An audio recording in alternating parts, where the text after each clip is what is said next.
Bonsoir les amis. Alors ici je voulais vous parler de Sabine.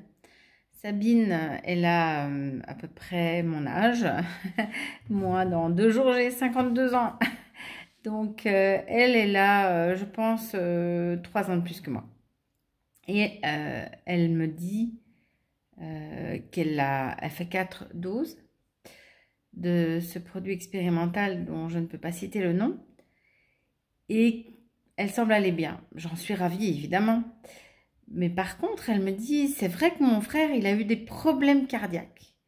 Après sa 5e dose. 5 doses. Oui, mais c'est parce qu'on n'a pas bien respecté le délai d'injection entre la 4e et la 5e dose, me dit-elle.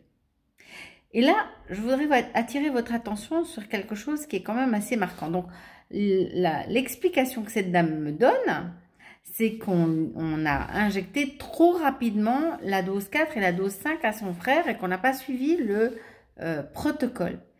La remarque que je voudrais faire, c'est quand même que nous puissions tous nous souvenir que les laboratoires sont arrêtés à 2 doses. Donc, ils ont donné un schéma de traitement pour 2 doses et sur 4 mois. Hein?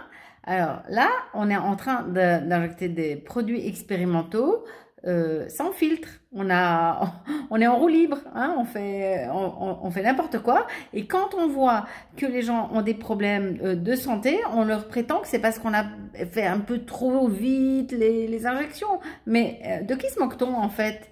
Il n'y a pas de protocole pour donner un délai d'injection entre la dose 4 et la dose 5. Il n'y a pas de protocole du tout parce que les médecins sont devenus fous. Hein? On injecte des produits dont on ignore la composition, dont on ignore les effets secondaires, dont on ignore les contre-indications et dont on ignore même l'utilité maintenant. Parce que si vous regardez les chiffres de l'OMS et les chiffres pour la Belgique de Cienzano, ceux qui meurent encore de cette infection à COVID-19, eh bien, ce sont les injectés. Hein, donc, il y a quand même là un truc qui va vraiment pas.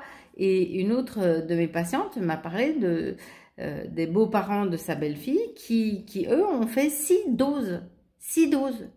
C'est-à-dire que vous êtes dans une logique suicidaire, en fait. Hein, vous avez des médecins qui sont partis et qui tournent en rond comme ça, comme des fous, comme des hamsters dans leur cage, à psychoter sur une pathologie dont on ne voit plus les effets.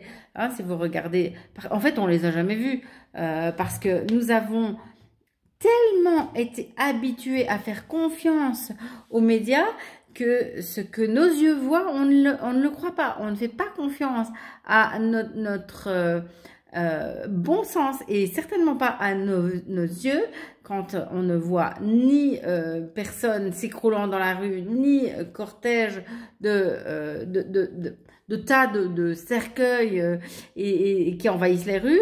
Eh bien, on n'arrive quand même pas à croire que tout va bien. On continue à penser que les médias ont raison et que puisque les ministres nous le disent, c'est que c'est vrai. Donc là, on est vraiment, littéralement, chez les fous furieux, c'est Dr Frankenstein en fait. Hein. On ne sait vraiment pas ce qu'on fait. Donc quand j'ai dit à Sandrine, quand j'ai expliqué à Sandrine le problème et que je lui ai dit qu'il n'y avait pas de protocole, elle m'a regardée, elle m'a dit « Ah bon? Ah oui, ah je comprends maintenant. » Et en partant, elle m'a dit « En tout cas, pour mon frère, ils n'ont pas respecté le protocole. » Donc, vous voyez qu'il y a un blocage au niveau de l'intelligence. Cette femme comprend les mots que je prononce. Elle arrive même à entendre ma logique, mais quand elle sort, elle reste accrochée à la version que c'est parce qu'on a mal fait les choses que son frère a eu des problèmes et pourquoi il y a ça? Mais c'est parce que le déni est une protection du psychisme en fait. Hein. Si elle acceptait aujourd'hui que les 4 doses de produits qu'elle a dans le corps sont potentiellement dangereuses pour sa santé, comment elle pourrait gérer ça humainement? C'est une épée de Damoclès. Donc, moi, je comprends Sandrine et en même temps, c'était presque rigolo. Hein. Ça me rappelle ma prof de maths, quand je ne comprenais pas quelque chose, elle me répétait 4 fois les mêmes phrases. comme si on n'était pas capable de comprendre les mots en français. On comprend les mots en français, on n'arrive tout simplement pas à les connecter à la conscience pour arriver à vraiment comprendre leur signification profonde.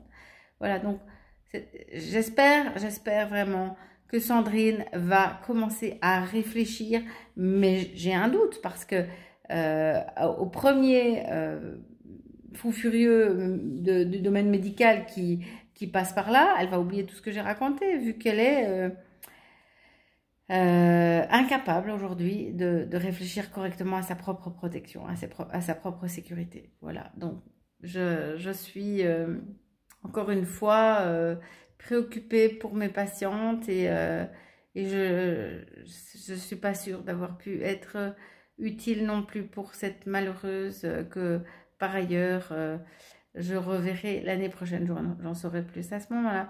Voilà, je vous souhaite une belle soirée et je vous dis à bientôt. Au revoir.